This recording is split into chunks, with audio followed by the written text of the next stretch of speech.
This is Bill Clune here on a very hot day in Richmond, Virginia, for this match between the Piedmont County Select side from Richmond, here in blue, and the Staines Rugby Club from London. With me is Clarence Culpepper, former captain of the U.S. Eagles and presently coach of the Virginia Rugby Union. Clarence, what can we expect from each of these teams? First, what about Staines? Most of the foreign teams that come over display excellent standards of scrummaging, as well as mauling and rucking and second phase rugby.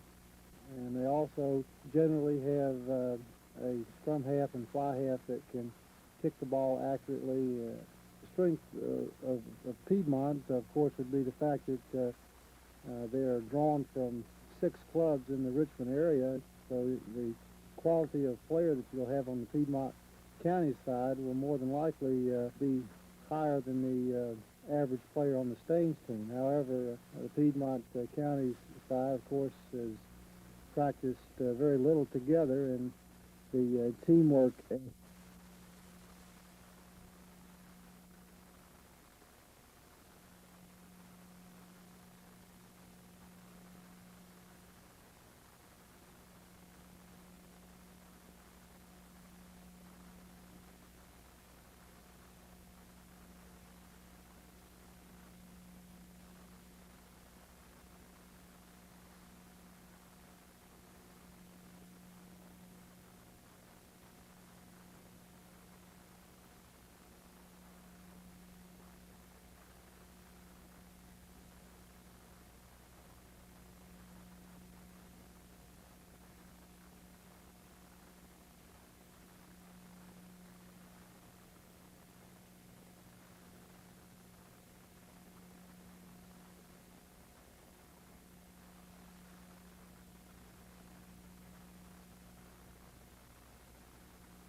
Piedmont's Carter Waddel will be kicking off to Staines. There's the kick. The ball is mishandled by Staines, and initial possession goes to Piedmont. The ball is out, and Tommy Barksdale has a run at the Staines defense. He's tied up nicely, and a loose ruck is formed in the middle of the field. Apparently, referee Orlando Lobo wasn't happy with some aspect of that play, and he has awarded a penalty to Staines. It may have been that Barksdale failed to release the ball after the tackle. Keep in mind that, unlike American football, when a player is tackled, he must release the ball and allow play to continue. Barksdale failed to do so, apparently, and the result is a nice kick to touch by Chris Rudd. Good field position for Staines here. The ball will be brought back into play by means of a lineout, with Ian Stewart, the Piedmont hooker, throwing the ball in. The ball is tapped by Staines. The ball is loose, and there is a struggle for possession.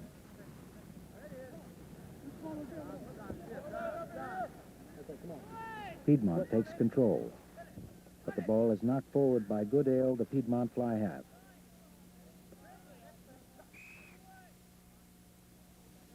No advantage to Staines, and the referee is calling for a scrum.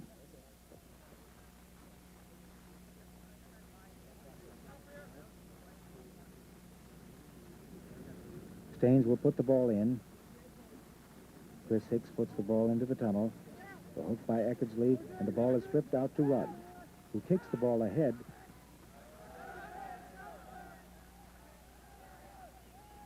And finds touch well downfield at the Piedmont 1 or 2 yard line.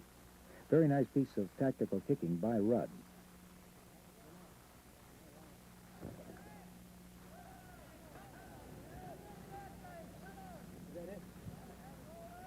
Stewart to throw the ball in for Piedmont.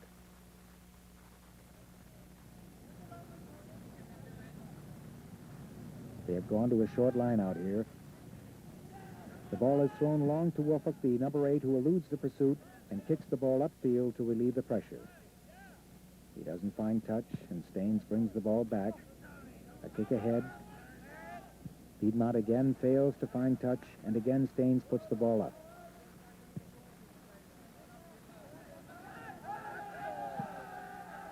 This time Piedmont doesn't handle the ball well. And Terry Byrd is swarmed under at the Piedmont 5-yard line. This could be dangerous for Piedmont. Piedmont's in a bit of trouble here. The ball's bouncing around, which you don't want to happen. As long as the maul is moving, the referee will let play continue until the ball peers out on one side or the other. The ball is out. There it is to Staines. But the referee has stopped play. I think he may have felt that one of the Staines players was playing the man without the ball. Piedmont captain Ian Stewart calls on Barksdale for the kick to touch.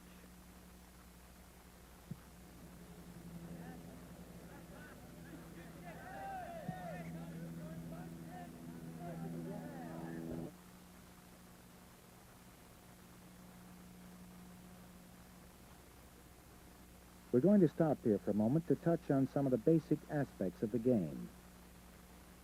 First, the field itself. A rugby pitch is 75 yards wide and 110 yards from goal line to goal line. As you can see, an American football field fits easily inside. There is a halfway line and two 25-yard lines at each end. A team is considered on the defensive if it is pushed behind its own 25-yard line. Let's go back to the lineout. We are going to use this play to make a few points. First, a man with a ball has three options. He can pass the ball. However, the ball cannot be passed forward. He can run the ball, or as you'll see in a moment, he can kick the ball ahead. As we said, when a man is tackled, play doesn't stop. When the ball is loose and players are fighting for possession, it is called loose play. A maul if the ball is being held off the ground, and a ruck if the ball is loose on the ground, as is the case here. Staines gains possession from the loose play, kicks ahead, and finally the ball is carried into touch. Touch is out of bounds. When the ball goes into touch, it is brought back into play with a lineout. This diagram shows the position of the 8 forwards from each team, lined up ready to jump for the ball when it is thrown in, and the position of the 7 backs from each team. The team throwing the ball in knows where they will throw it, and so theoretically should win possession. As the ball is thrown in, the designated jumper leaps to catch the ball, and if all goes well, he can feed the ball back to his scrum half almost in the same motion as Terry Byrd does here. Once the ball is out, it moves out the back line. From the scrum half to the fly half, to the inside center, to the outside center. There is a wing outside the centers who, in this case, continues to support. That is, he stays behind the runner in the position to take a pass. Just as the center is tackled, he passes to the inside and play continues. Clarence, your analysis of the same movement. You're going to see several things occur here. The ball is going to be moving along the back line successfully. The negative aspect of this ball moving along the back line is that the ball is not being passed in front of the man receiving the ball. Therefore, it is slowing down the speed with which the attacking team can pass the ball. The defense is coming up out of line in a dogleg fashion, creating gaps, which Pete Sweet, the outside center, takes advantage of. The support is excellent here by the Piedmont County side. Phil Green supporting to the outside. Tom Barksdale continuing to support to the inside along with Woody Woolfolk. Barksdale is tackled. He goes to the ground, leaves the ball behind him, and leaves it available for his supporting players to pick up.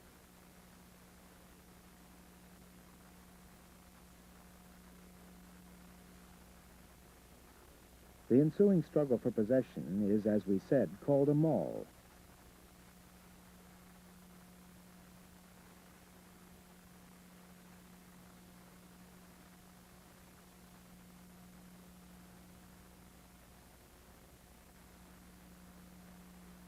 Let's have a look at the scrum down.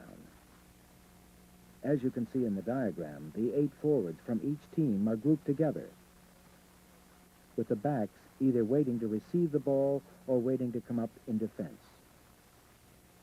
A scrum takes place either after a minor infraction, such as when the ball is knocked forward, or when the ball is caught in a ruck or a maul, and the referee feels it will not come out. The ball is put in by the non-offending team, and the objective is simple: to gain possession of the ball by pushing the opposition forwards off the ball.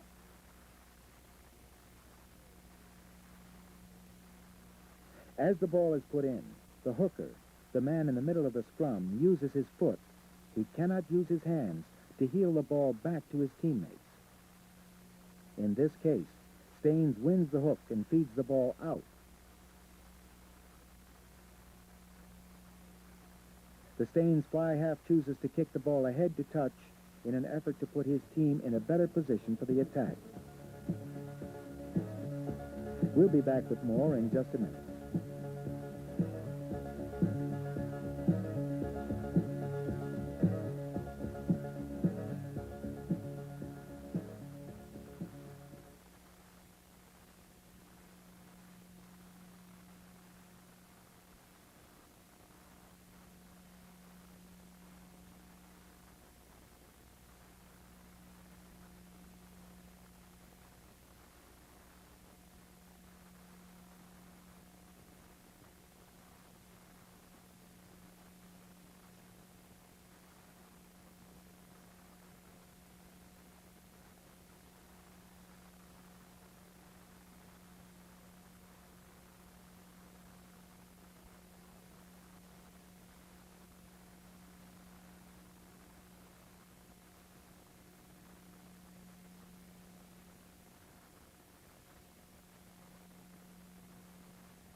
Staines to put the ball into the scrum.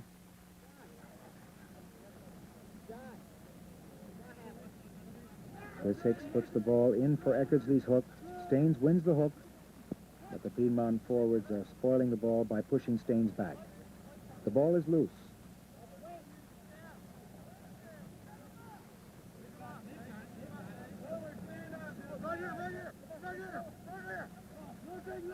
Staines finally manages to feed the ball back, and again Chris Rudd kicks the ball ahead to touch. In this particular case, he kicked the ball directly out of bounds. He was not behind his own 25, therefore the ball comes back to where he kicked the ball from for the line-out, which Piedmont counties will throw in. Had he been behind the 25-yard line, you see there to the left of the Staines players, and kicked it directly out of bounds, then the line-out would have been further up the field. Ian Stewart again throws the ball. Woolfolk taps to Thomas on the peel. Off to John Hoar in support.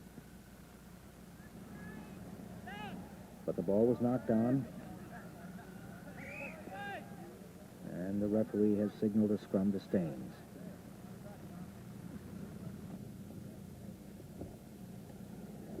It looks like John Hoar, the Piedmont scrum half, is down. Johnny Hoar was thrown to the ground rather hard there and seems to be injured a bit. The referee is giving the Piedmont County side 1 minute of injury time. If John is unable to carry on, then he can be replaced by another player. Usually the injuries are minor. He'll hopefully be able to get up and carry on after a minute. The 1 minute of time will be added on to this half. I think they're playing 35-minute halves today, so the referee keeps the time, and if 1 minute of injury time is taken, then he adds 1 minute to the half. Well, John is back on his feet, and we have a scrum to Staines resulting from the Piedmont knock-on.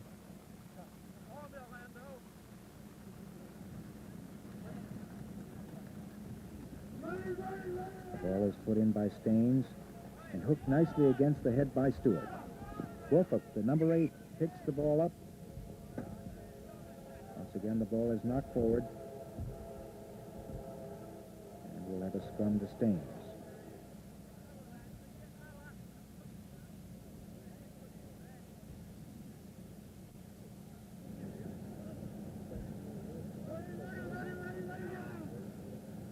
Again, Stewart hooks the ball against the head. The ball is out. That's Pete Sweet picking the ball up. He's racing laterally through the Staines defense. Nicely flipped out to Barksdale. Barksdale carries the ball toward the center of the field to put the ball down between the posts for the try.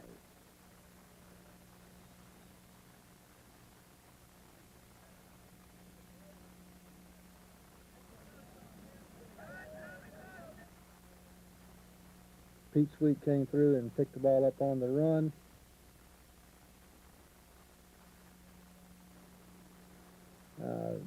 Broke a couple of tackles here. The defense is collapsing on him, and he's using a rather unorthodox pass to pass to his supporting player, Tom Barksdale, who goes in clean. You can see that he is now running toward the middle of the field. He is doing this to get a better angle for the conversion. When a try is scored, the team that scores has the opportunity to attempt a conversion. The conversion is taken on a line perpendicular to the goal line at the point where the ball was touched down. So it is definitely to your advantage to put the ball down as near to the posts as possible. As you can see, Woolfolk makes no mistake with this straight-on attempt.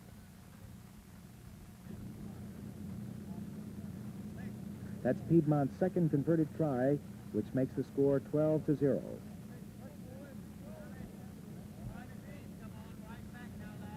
Clarence, do you think the heat may be slowing Staines down a bit? The heat, as well as the hospitality that I'm sure they've been shown since they've been here. We might note here that, unlike American football, it is the team that was scored upon that must kick off to their opposition.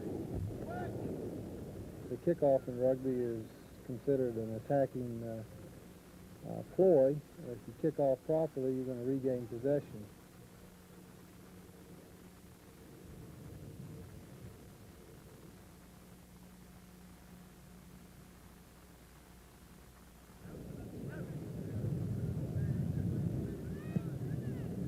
Rudd has kicked this one a little too deep for his forwards, but the ball was mishandled and is kicked to touch. The touch judge there with a flag indicating that the ball was put into touch by Piedmont, and so the throw will go to Staines.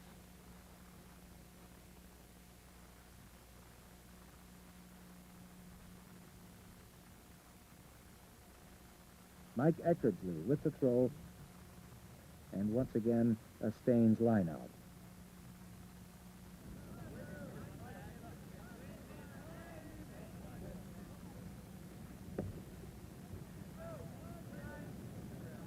This time the ball is thrown to number 5, Hode, and he taps the ball back to Hicks, who feeds Rudd.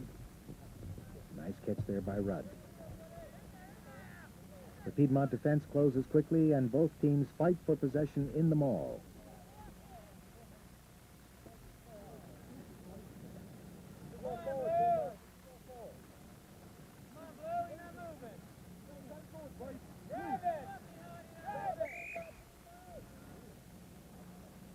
Mr. Orlando Lobo has decided that the ball is not going to come out of the maul and has signaled a scrum down to the defending team.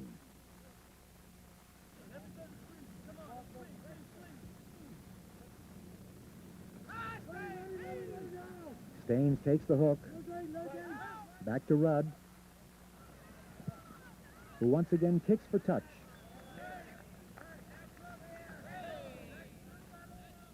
Very nice kick. He has moved the trailing Staines side well down the field.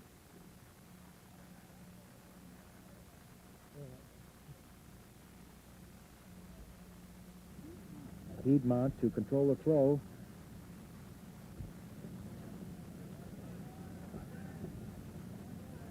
Staines wins possession. Back to Rudd.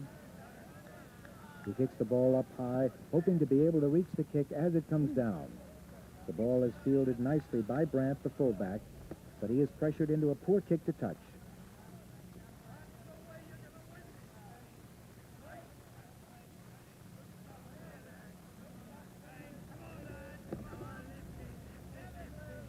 Staines with the throw-in. They work a peel and feed out to Rudd. Not handled well, and the ball is played into touch. That's the whistle to end the half. We'll be right back for the second half of play.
Let's go over here. Hey, on the field, boys.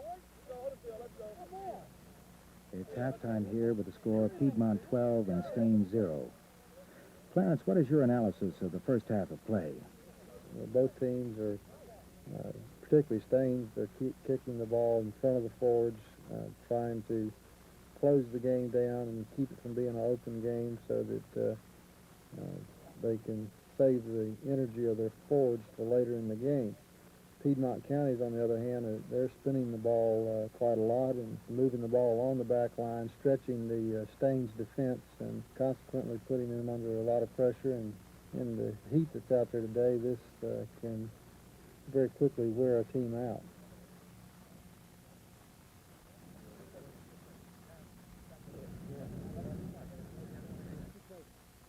Okay, we are ready for the kickoff.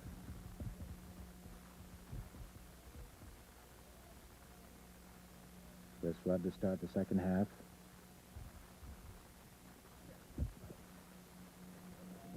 The ball is not well handled.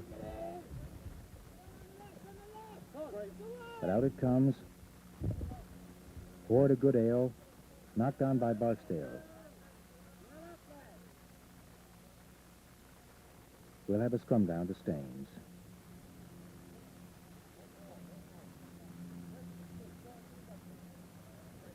Come on, lad, you can do it from here. Come on, Staines. Ready.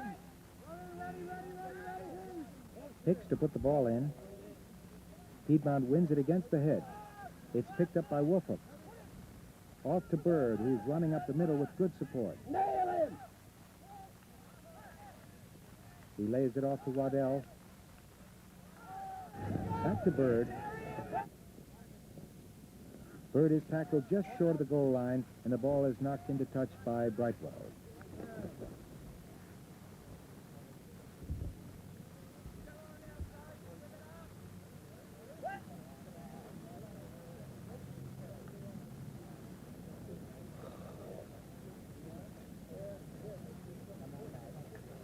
Very nice back row movement here. The number 8, Woody Woolfolk, picks the ball up, runs and feeds in to a supporting flanker, Terry Byrd, who runs through the defense, passes to supporting wing.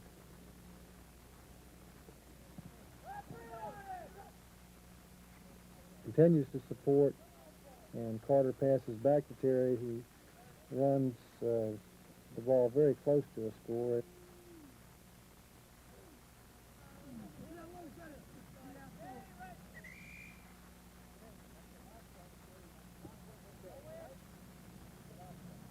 The referee warning the Staines hooker, Mike Eckersley, not to strike for the ball too early. Well, we'll have another scrum. The ball is loose.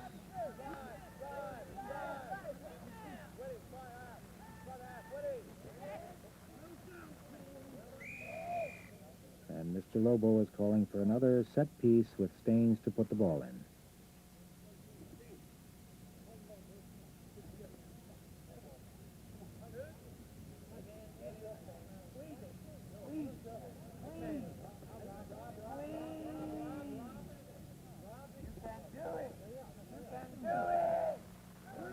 Piedmont pushing over the ball. Picked up by Woolfolk, and he drives over for the try.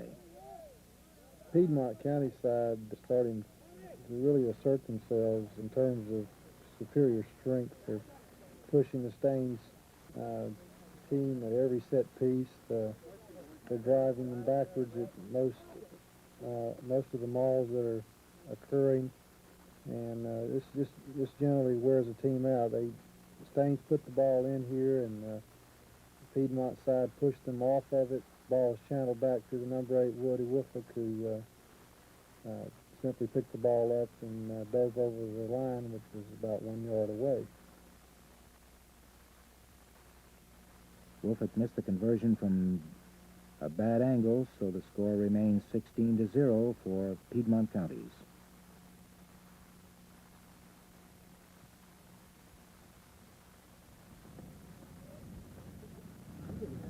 The kick is handled by Dan Ludlin. Back to Joe Thomas, stealing around. That pass by Thomas looked to be forward, but the referee plays the advantage as Stevens runs the ball for Staines. He kicks ahead, and the ball goes into touch.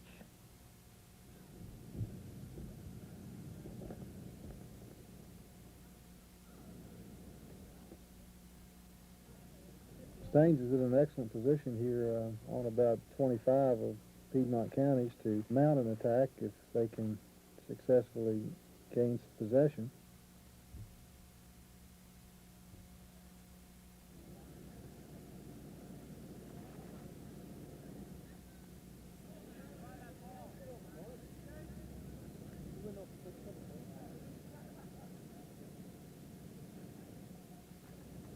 Stewart with a throw. The ball is controlled by Staines.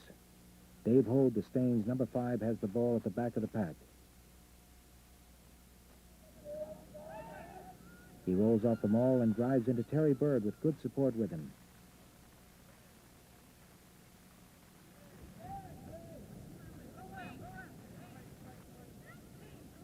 Ball comes out on the second phase to the weak side, but a missed kick kills the play as the ball goes into touch.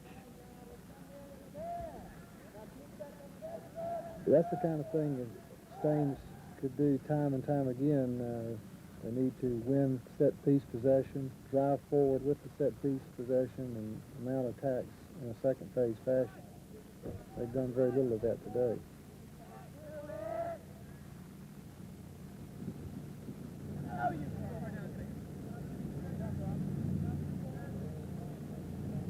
Line out to Piedmont.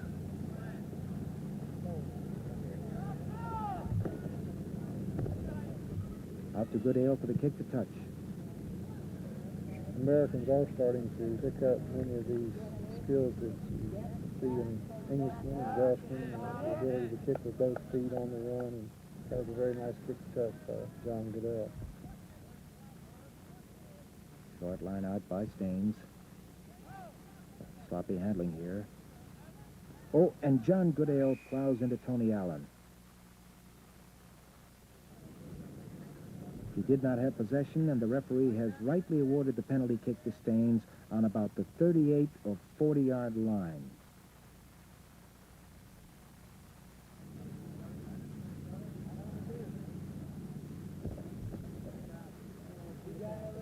You're not allowed to push or shove or tackle someone who does not have possession. In this case, the player was bending over to get the ball, but he did not have possession, and the referee made the correct decision in calling a penalty for playing the man without the ball. Tony Allen is back on his feet, and Chris Rudd will be kicking for goal from about 40 yards out.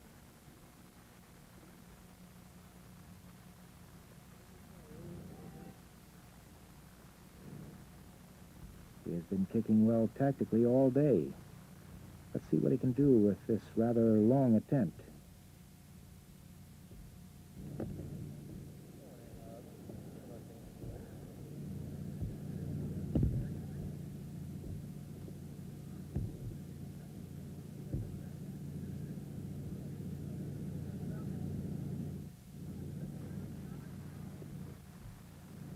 He's ready now.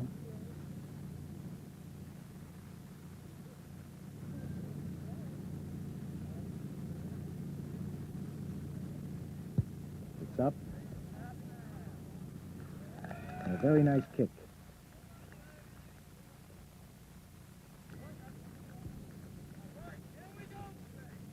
That puts Staines on the board and makes the score Piedmont County 16, Staines 3, with about 11 minutes gone in the second half. Staines is still not out of this game. If they could win more possession from the set pieces and get some second phase possession after that, and make more use of their back line, they could conceivably get back in the game.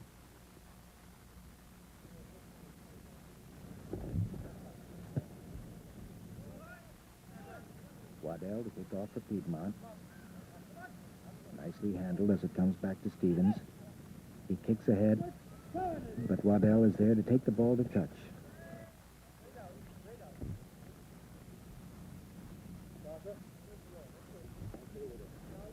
Line out to Staines.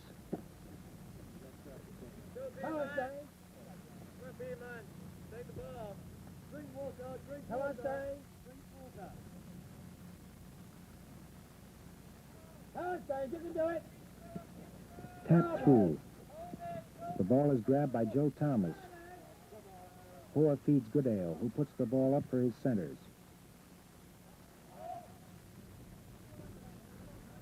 Sweet is there to make the tackle.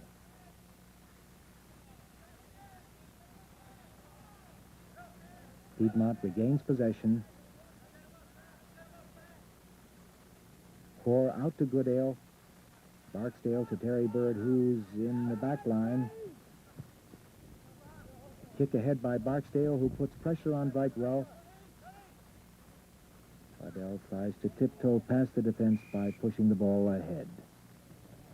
But the ball is taken out of bounds.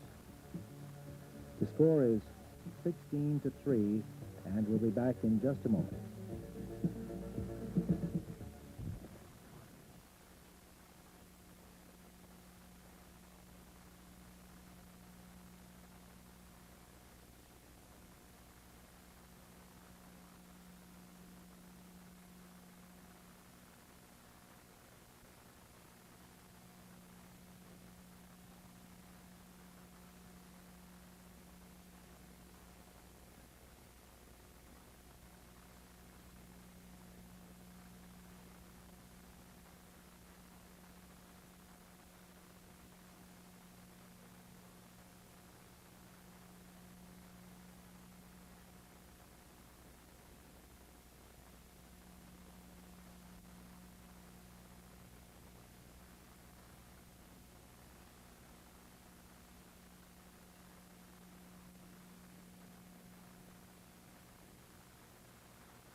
Scrum down to Piedmont.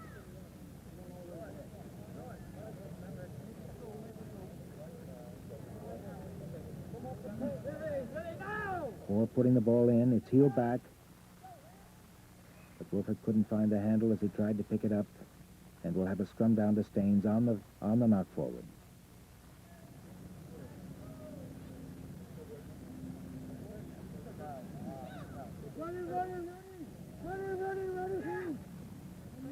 Staines controls. And Rudd finds touch under pressure from Lance Van Decastle. The referee has blown his whistle to indicate that there will be a 2-minute water break.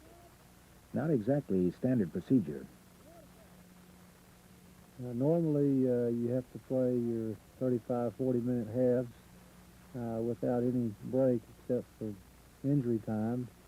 In view of the heat and humidity today, the referees have decided that it would be beneficial to stop the game at approximately the 15 or 20-minute mark in each half. And so this is a first ever water break in rugby. I'm sure the Staines players and Piedmont County players, for that matter, appreciate this. I don't think the British fellows are accustomed to this kind of heat. This line out close to the goal could be dangerous for Staines. Am I right, Clarence? Well, the lineouts at the goal line are dangerous. If you make a mistake here, if the attacking team is able to gain possession, you just have to dive forward for a score.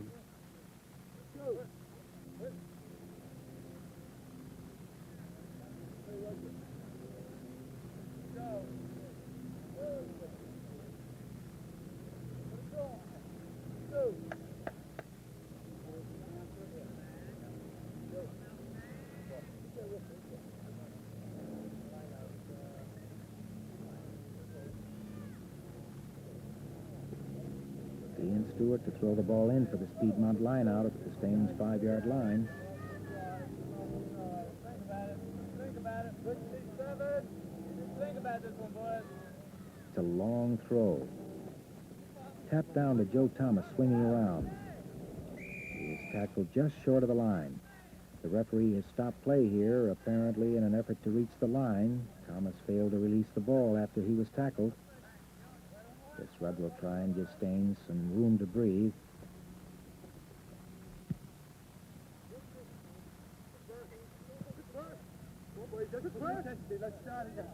Byrd retrieving the ball quickly and is trying a quick throw-in, but you can see that John Mellish, the touch judge on the near side, still has his flag up, indicating that the ball was not thrown in properly.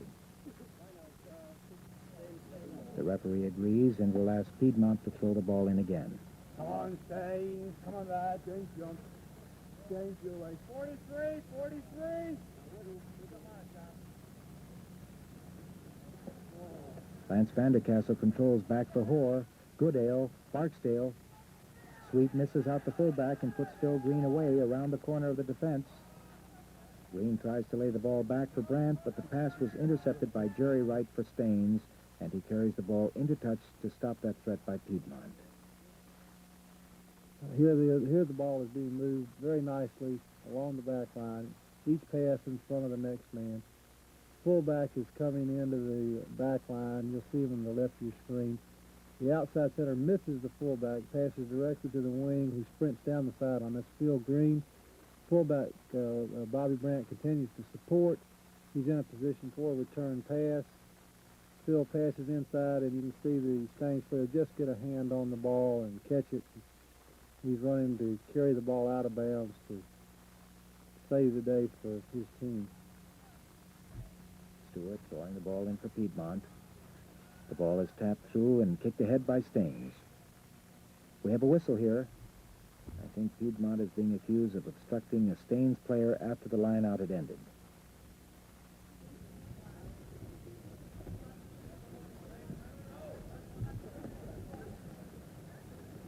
Yep, yes. Yeah, it looks as if Staines is going to kick the touch. Chris Rudd does the honors, and we'll have a Piedmont line out at the Staines 35-yard line. We're about 25 minutes into the second half. Piedmont is getting a lot of good ball at the back of the line out. Probably should throw more back there. The throw is to Van Decastle at the back of the line out. It is moved out the back line. Barksdale kicks ahead with Waddel in pursuit. Newby Stevens for Staines counters. Bobby Brandt has it, puts the ball up. Chris Rudd finally forces the play into touch.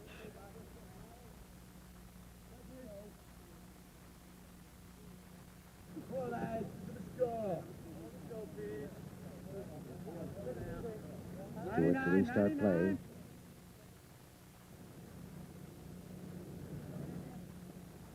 The ball is controlled by Piedmont, cleaned nicely by Linton Farmer and fed out to John Hoar. John's pass to Goodale was low, and he is forced to push the ball through with his foot. Newby Stevens retrieves for Staines and kicks the ball to touch.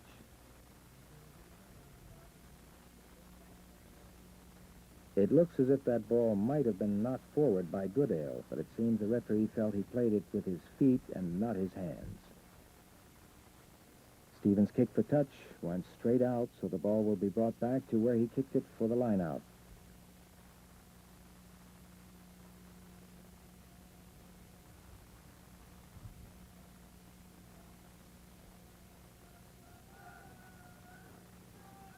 Staines taps the throw in. The ball is loose as the two packs of forwards fight for possession.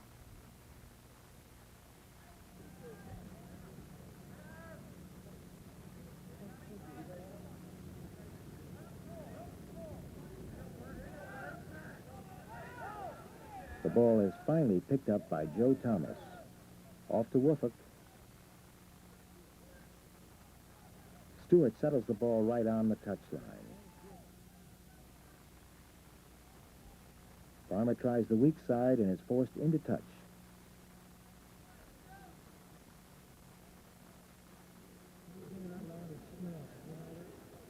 Clarence, would Piedmont have been better off to bring that ball to the wide side of the field? possibly bringing the ball out along the back line or rolling the maul toward the middle of the field would have been a better thing to do in that case, but he could have worked the other way just as well. We'll be back in just a minute.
Staines to put the ball into the scrum.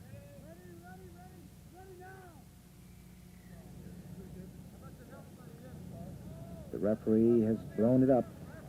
He's indicating that the scrum half put the ball under the hooker's foot and Piedmont is being awarded a penalty kick. Clarence, why isn't that a free kick?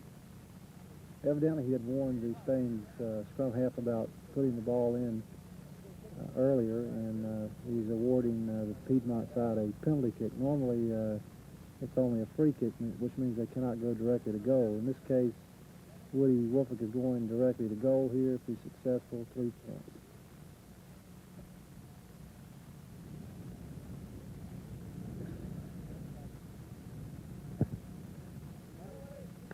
And it's a very nice kick through the uprights. So 3 more points for the Piedmont side.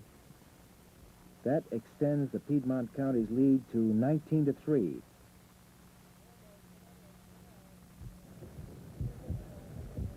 Rudd with the kickoff. Taken by Sultzer to Van Decastle. To Goodale. He kicks the ball up in front of his forwards. And gets there to kick the mishandled ball ahead. Trevor Cook is forced to make a poor kick to touch.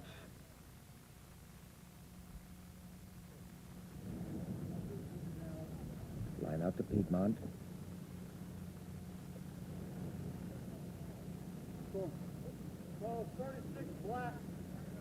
If you listen, you can hear Van Decastle calling the line-out signals. The ball is back to Hoar, and again Piedmont spins the ball to the outside. There is a knock forward by Green, and the scrum down to Staines. The ball is hooked back by Staines. Rudd with a kick ahead. Still Green plays it off his feet. Staines recovers the loose ball, and Holt runs it back. We have a stoppage in play. Apparently Dave Holt, the Staines number 5, did not release the ball after the tackle. There will be a penalty kick to Piedmont. They're setting up for penalty play here. 4 taps. The ball is out to Byrd, who bursts up the middle of the Staines defense. Cuts back. Off to Van Decastle in support. To Goodale, who lunges in for the try in the corner.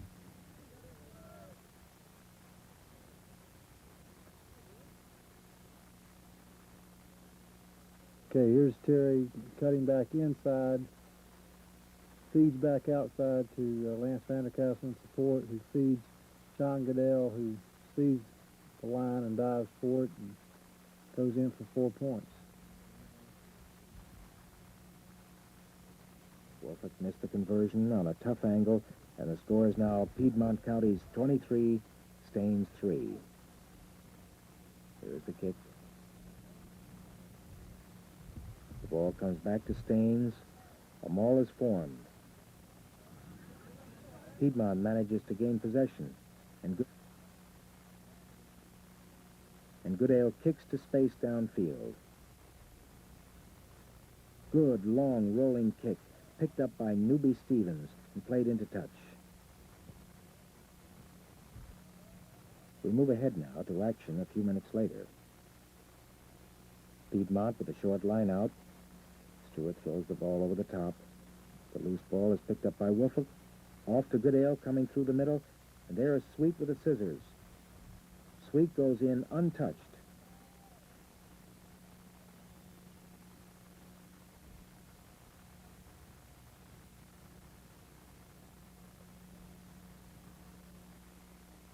Ball is moved to Goodale, who sprints to his outside, drawing the defense to the outside. Pete Sweet is, in the meantime, is coming back toward the center of the field on a scissor-type action. And he bursts through a gap in the Staines defense and runs directly underneath the post to touch the ball down.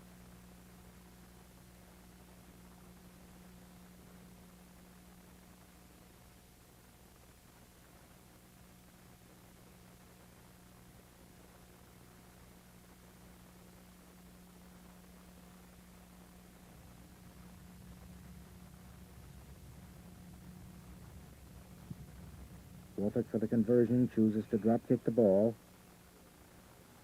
It's good. The referee has blown his whistle to signal the end of the match. Each team cheers the other as the players line up to shake hands.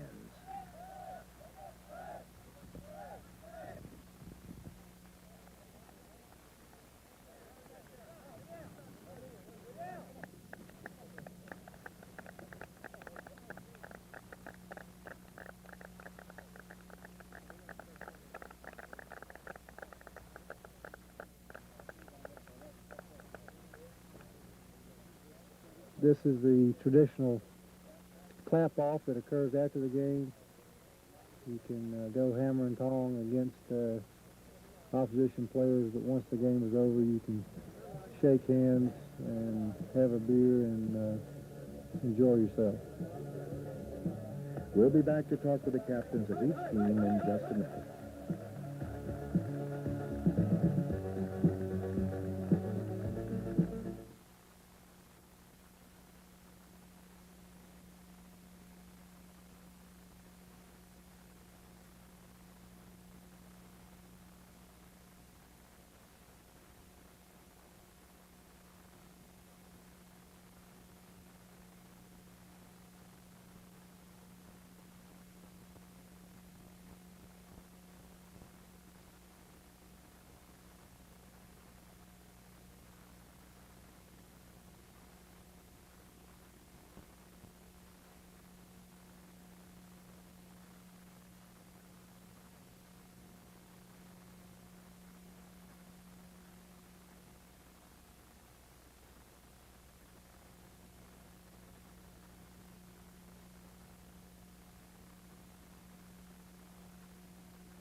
Tony Allen, captain of the Staines Rugby Football Club on tour in Virginia, played our Piedmont side.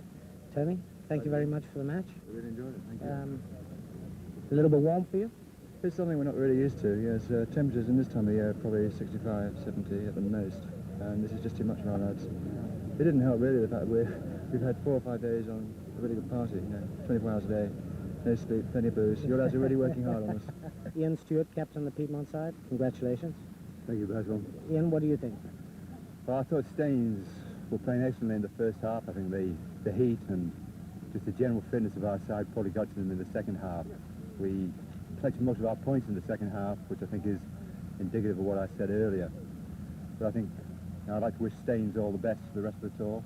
Hopefully they can get back on a winning track and just generally have a good time over here in the States and maybe not do so much partying, maybe a bit more rugby. Whereabouts are you going from here? We go from here to Washington where we play Nova, and then we go up to New York to play Wingfoot, and then we go home next Saturday. But we leave here Tuesday night. Well, have an enjoyable time and a safe trip home. Many thanks to you. Thank you. Bye-bye. Thank you, Basil. Ian.